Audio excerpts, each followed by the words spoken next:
அளவற்ற அல்லாஹுவினுடைய மகத்தான கருணையால் கிருபையால் 6 நோன்புகளை நிறைவு செய்துவிட்டு 7வது நோம்பினுடைய தராவிகை அல்லாஹுவினுடைய இல்லத்திலே தொழுதுவிட்டு நாம் எல்லாம் அமர்ந்திருக்கின்றோம். அல்லாஹு ஜல்லஷானஹு தஆலா இதுவரைக்கும் நாம் நோற்ற நோன்புகளை அல்லாஹ் ஏற்றுக்கொள்வானாக. இந்த தராவிகிலே ஓதப்பட்ட அனைத்து இறை வசனங்களுக்கும் நிரப்பமான நற்கூலிகளை அல்லாஹ் நம் எல்லோருக்கும் வாரி வழங்கி அருள் புரிவானாக. எஞ்சி இருக்கக்கூடிய காலங்களிலே எல்லா நோன்புகளையும் ஆரோக்கியத்தோடு நோக்கக்கூடிய நத்தௌஃபீக்கை, இஹ்லாஸோடு உளத்தூய்மையோடு செய்யக்கூடிய நத்தௌஃபீக்கை அல்லாஹ் நமக்கு தந்தருள் புரிவானாக. இதுபோன்ற இன்னும் பல 100 ரமதான் மாதங்களை அடையும் பாக்கியத்தை அல்லாஹ் நம் எல்லோருக்கும் தந்தருள் புரிவானாக. ஆமீன் யா ரப்பல் ஆலமீன். கண்ணியத்திற்கும் மிகுந்த மரியாதைக்கும் உரித்தான அல்லாஹுவினுடைய இறைநேச செல்வர்களே, அடியார்களே, அல்லாஹு ஜல்லஷானஹு தஆலா திருமறை வேதத்திலே 7வது சூறாவாக சூரத்துல் ஆராஃப் அப்படிங்கிற ஒரு சூறாவை அல்லாஹ் அறிமுகப்படுத்துகிறான். இந்த ஆராஃப் அப்படிங்கிற அந்த வார்த்தைக்கினுடைய பொருள் என்னவென்றால் சிகரங்கள் என்று பொருள். மலைப்பகுதிகள் என்று சொல்வார்கள் அல்லவா, அதற்கு ஆராஃப் வாசிகள் என்பதாக சொல்லப்படும். இந்த ஆராஃப் என்ற இந்த சூறாக்குள்ளே பல்வேறு விஷயங்களை அல்லாஹ் ஜல்லஷானஹு தஆலா இந்த சமுதாயத்திற்கு, சமூகத்திற்கு, உம்மத்திற்கு பாடமாக, படிப்பினைகளாக அல்லாஹ் சொல்லித் தருகின்றான். அதிலிருந்து ஒரே ஒரு வசனத்தை எடுத்து அதிலிருந்து நமக்கு கிடைக்கக்கூடிய படிப்பினைகளை, பாடங்களை நாம் பார்க்க இருக்கின்றோம். அல்லாஹ் ஜல்லஷானஹு தஆலா இந்த சூரா ஆராஃபில் 31வது வசனத்தில் ஒரு அற்புதமான 3 செய்திகளை அல்லாஹ் சொல்கிறான். யாபனி ஆதம ஹுது ஜீனத்தக்கும் இந்த குல்லி மஸ்ஜித் என்பது முதல் தகவல். அல்லாஹ் சொல்லக்கூடிய முதல் செய்தி, ஆதமுடைய மக்களே, எல்லாரையும் பார்த்து அல்லாஹ் சொல்கிறான், ஆதமுடைய மக்களே, நீங்கள் தொழுகைக்காக வேண்டிய பள்ளிக்கு வருகின்ற பொழுது அழகாக நீங்கள் ஆடை அணிந்து வாருங்கள், சுத்தமாக வாருங்கள் என்பதாக அல்லாஹ் முதல் செய்தி அல்லாஹ் சொல்கிறான். 2வது செய்தி, குலு வஷ்ரபு, நீங்கள் உண்ணுங்கள், பருகுங்கள். எதையெல்லாம் அல்லாஹு ஜல்லஷானஹு தஆலா நமக்கு ஆகுமாக ஆக்கி தந்திருக்கின்றானோ அத்துணை உணவு பண்டங்களையும் நீங்கள் உண்ணுங்கள், பருகுங்கள். எதையெல்லாம் இறைவன் தடுத்திருக்கின்றானோ அதை விட்டும் நீங்கள் தவிர்ந்து உங்களுடைய நாவை பேணி பாதுகாத்துக் கொள்ளுங்கள் என்பது 2வது செய்தி. 3வது செய்தி அல்லாஹ் சொல்றான் இதே வசனத்துல, வலா துஸ்ரிஃபு, நீங்கள் வீண் விரயம் செய்து விடாதீர்கள் என்பதாக 3 செய்தி அல்லாஹ் சொல்லிவிட்டு ஆயத்தை இப்படி முடிக்கின்றான், இன்னஹு லா யுஹிப்புல் முஸ்ரிஃபீன், வீண் விரயம் செய்யக்கூடியவர்களை அல்லாஹ் ஒருபொழுதும் பிரியப்படுவதில்லை என்பதாக அல்லாஹ் ஜல்லஷானஹு தஆலா சொல்லித் தருகின்றான். இந்த ஆயத்து இறங்குவதனுடைய நோக்கம் அரபியில சபபு நுசூல் என்பதாக சொல்லுவார்கள். இந்த ஆயத்து எதற்காக வேண்டி இறங்கப்பட்டுச்சு, அதற்கான காரணம் என்ன அப்படிங்கிற விஷயத்தை குர்ஆனுடைய விரிவுரையிலே நமக்கு சொல்லுவார்கள். அறியாமை காலத்தில், ஆரம்ப காலத்தில் மக்கால, இன்று உள்ள மக்கா இருக்கா இல்லையா, இந்த மக்கால தவாஃப் செய்வாங்களாம் அந்த முஷ்ரிக்குகள், காஃபிர்கள். அந்த மக்காக்குள்ள பல சிலைகள் இருக்கும், வணங்கக்கூடிய சிலைகள். அந்த சிலைகளை வச்சு என்ன செய்வாங்க, தவாஃப் செய்வாங்க.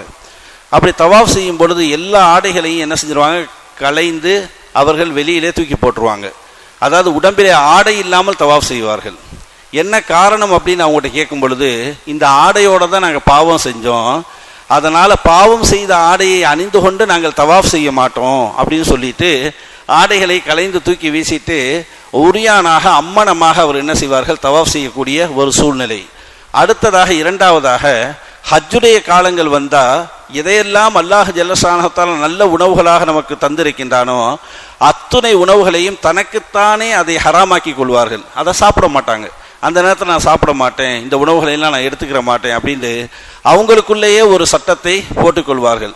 இப்படிப்பட்ட ஒரு சூழ்நிலை நிலவுகின்ற அந்த நேரத்தில் தான் அல்லாஹ் ஜல்லஷானஹு தஆலா இந்த ஆயத்தை இறக்குகின்றான். நீங்கள் பள்ளியை நீங்கள் கண்ணியப்படுத்த வேண்டும், பள்ளிக்கு வருகின்ற பொழுது நல்ல ஆடைகளை நீங்கள் அணிந்து வர வேண்டும் என்பதாக சொல்லி எல்லா உணவு வகைகளையும் நீங்கள் சாப்பிட்டு கொள்ளுங்கள், நான் ஹலாலாக்கியதை நீங்கள் ஹராமாக்காதீர்கள் என்ற பொருளை உள்ளடக்கிய இந்த விஷயத்தை அல்லாஹ் சொல்லிவிட்டு வீண் விரயம் செய்யாதீர்கள் என்பதாக அல்லாஹ் ஜல்லஷானஹு தஆலா சொல்லித் தருகின்றான். கண்ணியமான பெருமக்களே, இந்த ஆயத்திற்குள்ளே 3 செய்திகள். முதலாவது செய்தி என்ன அப்படின்னா, ஆன்மீகத்தை பற்றி அல்லாஹ் பேசுகிறான். ஆன்மீகத்தை பற்றி அல்லாஹ் என்ன பேசுகிறான், ஹுது ஜீனத்தக்கும் இந்த குல்லி மஸ்ஜித், பள்ளிவாசலுக்கு வருகின்ற பொழுது நீங்கள் சுத்தமாக நீங்கள் நல்ல ஆடைகளை அணிந்து வாருங்கள் என்பது முதல் ஆன்மீக செய்தி. ஏன் பள்ளிவாசலுக்கு வரும்பொழுது நீங்கள் சுத்தமான ஆடைகளை அணிந்து வர வேண்டும் என்ற ஒரு வினா நமக்குள்ளே எழலாம். நீங்கள் சற்று யோசித்து பாருங்கள். வருவது அல்லாஹ்வினுடைய பள்ளிக்கு ஒன்று, வரக்கூடியது எதற்காக வேண்டி? அமல் செய்வதற்காக வேண்டி. அந்த அமலிலே அதிகமான அமல் நாம் தொழக்கூடிய தொழுகை. தொழுகை என்பது அல்லாஹுவோடு பேசக்கூடிய ஒரு அற்புதமான ஒரு வாய்ப்பு. யார் தொழுகிறாரோ அவருக்கும் அல்லாஹுக்கும் மத்தியிலே திரைகள் இல்லை என்பதாக ஹதீஸ் நமக்கு சொல்லி தருகிறது. அப்ப அல்லாஹுவோடு பேசக்கூடிய அந்த அற்புதமான ஒரு வாய்ப்பை நமக்கு அல்லாஹ் பள்ளியில கொடுக்குறான்.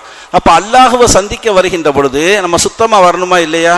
ஒரு சிஎம் கூப்பிடுறாரு, உங்களை பார்க்கணும் பேசணும் அப்படின்னு கூப்பிடுறாரு, அல்லது ஒரு அமைச்சர் கூப்பிடுறாரு. ஏன் சிஎம் அமைச்சரை விடுங்க, நம்ம மாவட்ட கலெக்டர் கூப்பிடுறாருங்க, இந்த மாதிரி இந்த நபரை நான் கூப்பிட்டுருக்கேன், அவருக்கு நான் அப்பாயின்மெண்ட் கொடுத்துருக்கேன், ஒரு 10 நிமிஷம் அவரோட பேசணும் அப்படின்டா வீட்டில் உள்ள கந்த ஆடைகளையும் அழுக்கு ஆடைகளையும் அணிஞ்சிட்டு நம்ம போவோமா? இல்லை. இருக்கிறதுலே நல்ல ஆடை அணிவோம், நல்ல சுத்தமாக தலைவாரி சீவி நம்ம எல்லா விஷயங்களையும் தூய்மையாக நம்ம என்ன செய்வோம்? அவரை சந்திப்பதற்காக வேண்டி போவோம். கலெக்டரை படைச்சதும் அல்லாதன், சிஎம்ஐ படைச்சதும் அல்லாதன், நம்மளை படைச்சதும் அல்லாதன், எல்லாத்தையும் படைச்சு எல்லாத்துக்கும் உணவளிக்க கூடியவன். அவன் நினைத்தால் அணுவும் அசையாது, அவன் நினைக்காமல் எதுவுமே இந்த உலகத்தில் இயங்காது என்பதை நம்ம உறுதியா உள்ளத்துல நம்ம கொள்ளணும். அப்படிப்பட்ட ரஹ்மானை சந்திக்க வருகின்ற பொழுது நம்ம எவ்வளவு பேணுதலாக வர வேண்டும் என்பதை இந்த ஆயத்து நமக்கு வலியுறுத்தி அழகான முறையில் நமக்கு சொல்லித் தருகிறது. இமாமுல் ஆலம் சட்டமேதை அபூ ஹனீஃபா ரஹ்மத்துல்லாஹி அலைஹி என்பவர்கள் துணி வியாபாரம் செஞ்சாங்க. அவங்க துணி வியாபாரி. அவங்க ஜவுளி கடை வச்சுருந்தாங்க. துணிகளை எக்ஸ்போர்ட்டு இம்போர்ட் எல்லாமே செய்வாங்க. அப்படிப்பட்ட இமாமுல் ஆலம் அவங்க அனுதினமும் புதிய ஆடை அணிவார்கள் என்பதாக வரலாறு நமக்கு சொல்லி தருகிறது. இது குறித்து அவங்கள்ட்ட கேட்கும் பொழுது அல்லாஹ் குர்ஆன்ல சொல்றானே, அது உனக்கு தெரியாதா? அம்மா பி நிஅமத் ரப்பிக ஃபஹத்திஸ், அல்லாஹ் உங்களுக்கு கொடுத்த நியமத்தை நீங்கள் உள்ளடக்கி கொண்டு மறைவாக நீங்கள் வைத்துக் கொள்ளாதீர்கள், அல்லாஹ் கொடுத்ததை நீங்கள் வெளிப்படுத்தி நீங்கள் காட்டுங்கள் என்று அல்லாஹ் சொல்றானே, அது உங்களுக்கு தெரியாதா? அல்லாஹ் என்ன நல்லா சிறப்பா வச்சிருக்கான், நல்ல ஆடைகளை புதிய ஆடைகளை நான் அணிகின்றேன் என்பதாக இமாமுல் ஆலம் அபூ ஹனீஃபா ரஹ்மத்துல்லாஹி அலைஹி அவர்கள் சொல்லுவார்கள். அப்ப இதிலிருந்து முதல் செய்தி நமக்கு கிடைக்கக்கூடிய முக்கியமான விஷயம் என்ன அப்படின்னா, அல்லாஹ் நம்மை நல்லா வைத்திருக்கின்ற பொழுது அந்தந்த தகுதிக்கு தக்கார் போல் அவர்கள் என்ன செய்ய வேண்டும்? அந்த நியமத்தை ஆடையின் வழியாக அவர்கள் வெளிப்படுத்தி அவர்கள் காட்ட வேண்டும் என்பதாக அல்லாஹ் நமக்கு சொல்லி தர்றான். இதை விட்டு போட்டு வேணும்டே பழைய ஆடையை போட்டுக்கிட்டு கந்தலான ஆடைகளை போட்டுக்கிட்டு வருவது என்பது ஏற்புடையதல்ல என்பது அருள்முறை வேதத்தினுடைய முதல் செய்தியாக இருக்கிறது. இரண்டாவதாக அல்லாஹ் ஜல்லஷானஹு சொல்லக்கூடிய இரண்டாவது செய்தி, குலு வஷ்ரபு, நீங்கள் நல்ல உணவுகளை நீங்கள் சாப்பிடுங்க. அல்லாஹ் நமக்கு உரிமை கொடுத்துருக்காங்க. சாப்பிட்ற விஷயத்துல அல்லாஹ் நமக்கு எதுக்குமே தடை போடலை. தடை போடக்கூடிய விஷயம் என்ன? அல்லாஹ் சில விஷயங்களை சொல்றான். என்ன? எதற்கெல்லாம் கீறி கிழித்து திங்கக்கூடிய பிராணிகளை நம்ம சாப்பிடக்கூடாது. கீறி கிழித்து திங்கக்கூடிய பிராணிகள், அந்த பிராணிகளை எப்படி கண்டுபிடிக்கிறது அப்படின்னா, அந்த பிராணிகளுக்கு கோரை பல்லு இருக்கு, நம்ம சாப்பிடக்கூடாது. எந்த பிராணிகளுக்கெல்லாம் தட்டையாக பல்லு இருக்கோ அந்த பிராணிகளை நம்ம சாப்பிடலாம். ஆடுக்கு நீங்க அதனுடைய பல்லை செக் பண்ணி பாருங்க, தட்டையா இருக்கும் பற்கள் எல்லாம். ஒட்டகங்களுக்கு தட்டையாக இருக்கும், மாடுக்கும் தட்டையாக இருக்கும். இவைகளை நம்ம சாப்பிடலாம். இதுல என்ன ஒரு வித்தியாசம் அப்படின்னா, இந்த கீறி கிழித்து திங்கக்கூடிய அந்த பிராணிகளுக்கு இருக்கக்கூடிய அந்த கோரை பல்லையும் அந்த ஆடு மாடு ஒட்டகங்களுக்கு இருக்கக்கூடிய அந்த தட்டை பற்களையும் ரெண்டையுமே இந்த மனிதனுக்கு அல்லாஹ் கொடுத்துருக்கான். பாருங்க, நம்ம மனிதர்களுக்கு இருக்கக்கூடிய கோரை பல்லும் இருக்கும், கீறி கிழித்து திங்கக்கூடிய அந்த பல்லும் இருக்கும், தட்டை பற்களும் இருக்கும். சரியா?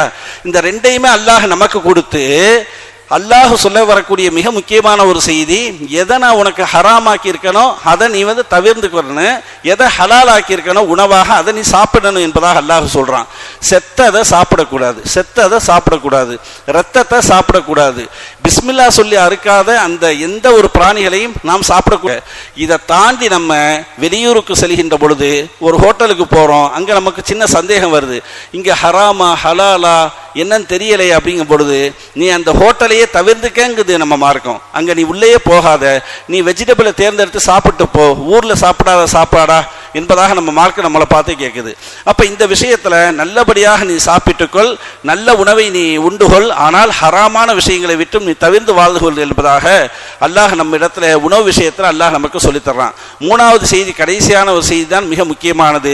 வலா துஸ்ரிஃபு, நீங்கள் என்ன செஞ்சிடாதீங்க, வீண் விரயம் உங்க வாழ்க்கையில வந்துவிடவே கூடாது. எல்லா விஷயத்திலையும் வீண் விரயம் என்பது உணவு மட்டுமல்ல, உடுத்தக்கூடிய உடை, இருக்கக்கூடிய இருப்பிடம், நாம் அதாவது புழங்கக்கூடிய எல்லா பொருட்கள்லையுமே வீண் விரயம் என்பது இருக்கும். வீட்டில் ஒரு ஃப்ரிட்ஜ் இருக்கும், வேணும்டே போய் இன்னொரு ஃப்ரிட்ஜை வாங்கிட்டு வர்றது. வீட்டில் 4 பட்டு சேலை இருக்கும், பத்தாவது எனக்கு இன்னும் 4 பட்டு சேலை வந்து என்ன செய்யறது, போய் வாங்கிட்டு வர்றது. பொருள் நல்லா இருக்கும்போது தேவைக்கு அதிகமாக நீங்க வாங்கினீங்க அப்படின்னா அது வீண் விரயம் தான். அதே போன்று திருமண நிகழ்ச்சிகள்ல மகால்கள்ல நம்ம சாப்பிடும் பொழுது எவ்வளவு நம்மளுடைய வயிற்றுக்கு எவ்வளவு போதும் என்பது நமக்கு தெரியும். அந்த அளவு வாங்கி கொண்டு சாப்பிட வேண்டும் தவிர வேணும்டே ஆரம்பத்திலே எல்லாத்தையும் ஒன்னா வச்சுட்டு கொஞ்சோன்னு சாப்பிட்டு அடுத்த ஆளுடைய சாப்பாடை நீங்க வீணாக்கிட்டு நீங்க இலைய மடிச்சுட்டு வந்தீங்க அப்படின்னா அது மிகப்பெரிய அடுத்த நபருடைய உணவிற்கு நீங்கள் செய்யக்கூடிய துரோகம் என்பதாக நம்மளுடைய மார்க்கம் நமக்கு சொல்லி தருகிறது. சரிங்க, குழு வசரப்பு வீண் விரயம் செய்யாதீங்க நல்லா சொல்றான். பிறகு எப்படி சாப்பிடுறது அதையும் நமக்கு மார்க்கம் சொல்லுது. சாப்பாடு எப்படி சாப்பிட வேண்டும் என்றால், நீங்கள் சாப்பிடும் பொழுது முதலாவதாக நீங்கள் சாப்பிட்டு அடுத்து இன்னும் எனக்கு வேணும் என்று உங்களுடைய மனசு சொல்லும், உங்களுடைய வயிறு சொல்லும். அந்த நேரத்தில் நீங்க வந்து கை கழுவிருங்க அப்படின்னு சொல்லுது. அதுதான் இன்னும் கொஞ்சம் எனக்கு வேணும்னு சொல்லுதா இல்லையா? அந்த நேரத்தில் நீங்க மேலும் சாப்பிடாதீர்கள், அதோடு நீங்கள் முடித்துக் கொள்ளுங்கள். அரை வயிறு சாப்பாடு, வயிறு தண்ணி, வயிறு ஃப்ரீயா விட்டுருங்க. முழுவதுமாக நீங்கள் அள்ளி உள்ளே போட்டால் அது உங்களுடைய உடலுக்கும் ஆபத்தை தரும், மனதிற்கும் ஆபத்தை தரும் என்பதாக அழகான முறையில் நமக்கு சொல்லித் தருகின்றார்கள். அதாவது இன்று ஐக்கிய நாடுகள் சபை வந்து கூறுகிறது, இன்னைக்கு வந்து மொத்தமாக உலகத்துல 1 பில்லியன், அதாவது 1.3 பில்லியன் உணவு வந்து ஒவ்வொரு நாளும் வீணடிக்கப்படுகிறது என்பதாக ஐக்கிய நாடு சபை வந்து நமக்கு புள்ளி விவரம் நமக்கு சொல்லுது. அதே நேரத்தில் இன்னொரு புறத்துல பல நபர்கள் சாப்பாடு இல்லாமல் ஒவ்வொரு நாளும் உறங்க செல்கின்றார்கள் என்பதாக அந்த புள்ளி விவரத்தையும் தருகிறது. அப்ப வீணாக்காத சாப்பாடை அவங்களுக்கு கொடுத்தா அவங்களும் பசி இல்லாம அவங்க போய் உறங்க போவாங்களா இல்லையா? அதைத்தான் அல்லாஹ் இங்க சொல்றான். வலா துஸ்ரிஃபு, அல்லாஹ் ஒரு பொழுதும் என்ன செய்ய மாட்டான், வீணடிக்கக்கூடியவர்களை, இஸ்ராஃப் செய்யக்கூடியவர்களை அல்லாஹ் ஒரு பொழுதும் பிரியப்பட மாட்டான் என்பதாக அல்லாஹ் திருமறையில சொல்றான்.